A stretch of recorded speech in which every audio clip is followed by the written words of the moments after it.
Cultura FM. Ontem nós trouxemos a informação do anestesista que foi pego abusando, estuprando uma parturiente, uma mulher durante o parto. Você deve lembrar disso, situação nojenta, e nem merece ser lembrado o que este ser fez, dá nem para chamar de cidadão. Mas no momento da prisão, e logo após a prisão, surgiu pelo menos a expectativa de que outras mulheres teriam sido estupradas, outras parturientes teriam sido estupradas. Pois bem, já se confirma pelo menos 6 outros estupros de parturientes e 3 novas vítimas já procuraram a polícia para denunciar este médico anestesista, que lamentavelmente não foi a primeira vez que ele fez isso.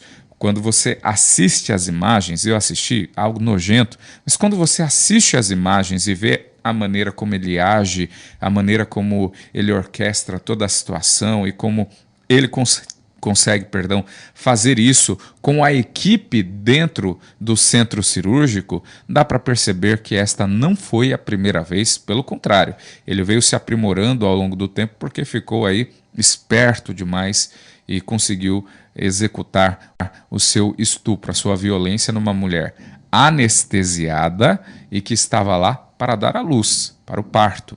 Pois bem, ontem nós trouxemos também a informação de que cresceu o número de seguidores da página deste anestesista no Instagram. Mais de 5.000 pessoas passaram a segui-lo depois que ele foi preso, depois do anúncio da sua prisão em flagrante por estupro de vulnerável. E, aliás, a prisão em flagrante já foi convertida em prisão preventiva. Ele continuará preso, graças a Deus, continuará preso. Isso se alguém do judiciário, e juiz de garantia não mudar na audiência de custódia, ele vai seguir preso, e tomara que seja assim.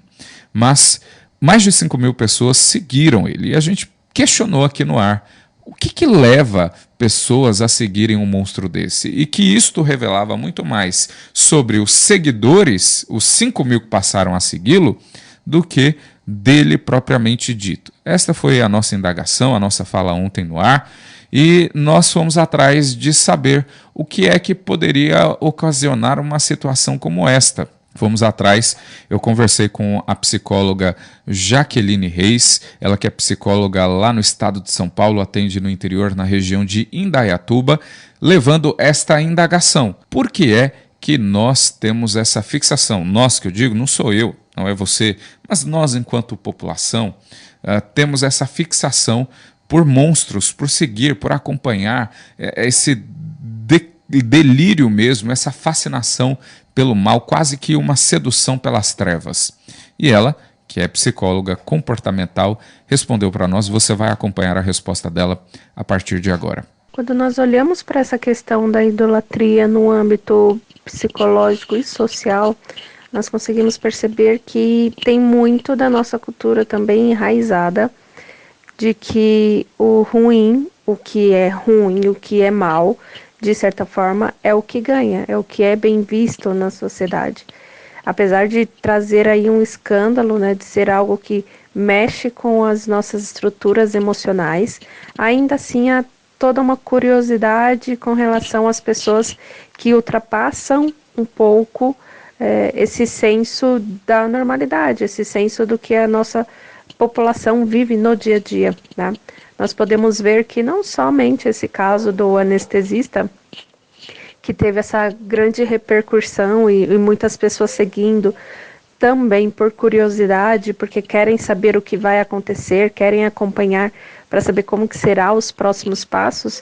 Nós vemos isso com muitas pessoas na sociedade que se levantam de uma maneira duvidosa e de certa forma se tornam ídolos. Nós não podemos esquecer, por exemplo, do mendigo, que há pouco tempo teve um episódio com a mulher que estava num quadro de mania, então ela estava num quadro psicológico totalmente fragilizada, e as pessoas o levantaram como um garanhão, quase como um novo influencer, uma nova pessoa que tem uma relevância na sociedade.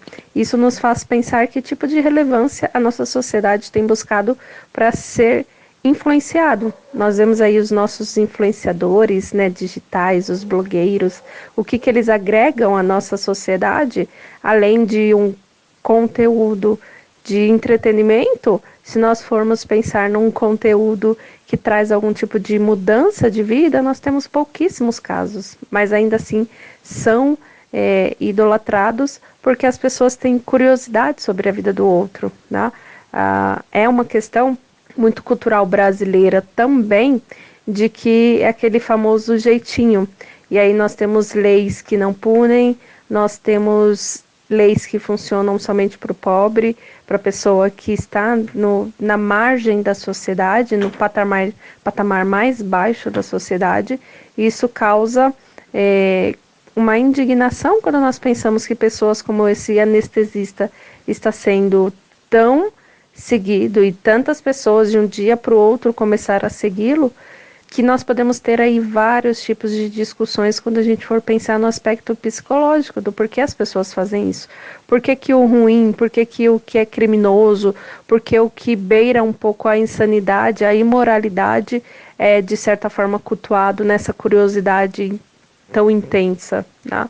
Mas o fato que faz com que a grande maioria da população, não diria a grande maioria, mas o fato que faz com que muitas pessoas comecem a seguir esse cara, num primeiro momento, nós entendemos como uma curiosidade, né? Entender quem ele é, por que ele chegou nesse nível, o que o levou a ser como ele foi, né? O que despertou esse fetiche nele. Então, essa curiosidade para saber de onde saiu até chegar nesse ponto de quem é essa pessoa atualmente, até mesmo pelos patamares que, de certa forma, agora ele alcançou um status aí de grandeza, no sentido de que ele fez uma coisa que ninguém imaginava, né?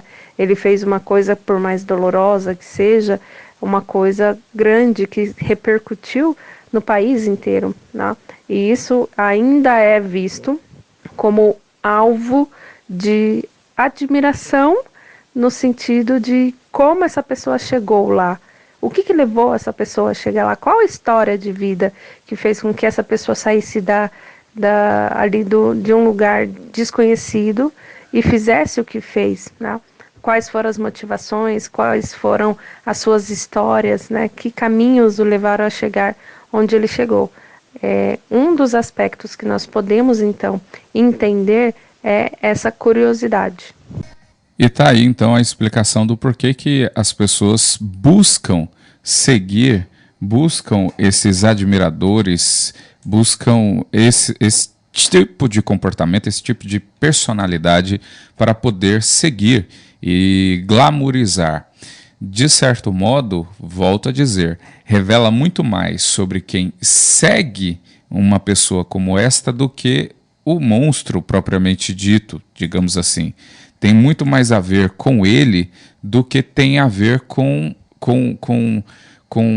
o cidadão em si. Tem a ver com a pessoa que vai lá e entra no Instagram dele, clica no seguir e quer acompanhar, quer saber a vida dele, quer saber, como a psicóloga mesma colocou, o que levou a esta transformação, como é que ele conseguiu chegar tão longe, como é que ele conseguiu ser um médico anestesista, como é que ele conseguiu ocupar uma vaga no Hospital da Mulher, ele que tem esse declínio aí moral, esse declínio psicológico, digamos assim, com relação à sua própria sexualidade, que está transviada, digamos assim, deturpada, é uma parafilia, e as pessoas querem acompanhar. Isso é lamentável, isso é lamentável. A glamourização do mal. A gente fez isso com o mendigo, que teve relação com uma mulher num surto. Fizemos isso enquanto sociedade agora com esse anestesista, e a gente vai fazendo isso com personalidades que deveriam ser postas à marginalidade da sociedade. Eu não estou falando aqui de pessoas que supostamente tenham cometido crimes. Eu estou falando de alguém como este médico anestesista que cometeu. Tá lá a imagem, o vídeo, tá lá claro para todo mundo ver, para todo mundo enxergar, com, infelizmente, riqueza de detalhes do abuso como um todo. Tá lá.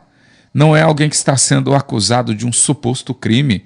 É alguém que está acusado de fato e de verdade por um crime que as imagens comprovam que ele cometeu. Mas a gente acaba glamourizando isso. Não é só com relação a essas personalidades, não. A gente faz isso também com políticos. Eu lembro lá nos anos 80 e anos 90, eu sou do final dos anos 80, não tenho memória dos anos 80, mas sei que isso começou nos anos 80, tenho memória dos anos 90. E eu lembro que havia um político lá em São Paulo, ele ainda é vivo, por isso eu não vou citar o nome dele, e que tinha sido prefeito do município de São Paulo, tentava ser governador, tentou ser prefeito de novo, e era alguém que chegou a ser deputado federal, e só deixou de ser deputado federal recentemente, por conta até de problemas de saúde, e ele claramente roubava.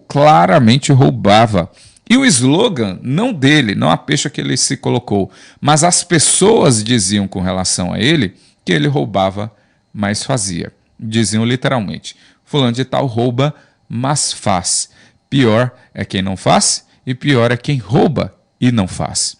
Lamentavelmente, a gente começou a diminuir a criminalidade por aí. Então é um pensamento construído desde lá de trás. A gente começou a diminuir o impacto da criminalidade e a gente começou a tornar o criminoso impessoal, o crime, melhor dizendo, ficou impessoal, e o criminoso uma personalidade para seguirmos. Todas as vezes que se fala de crime, desde que não tenha sido cometido comigo e contra mim, beleza, tranquilo. Ele roubou, beleza, mas eu obtive algum lucro disso, eu obtive algum resultado disso? Se obtive, beleza, então rouba, mas faz, deu para mim. Ele roubou, mas eu não tive lucro, arranque a cabeça, corte ele, destrua, tire ele da existência.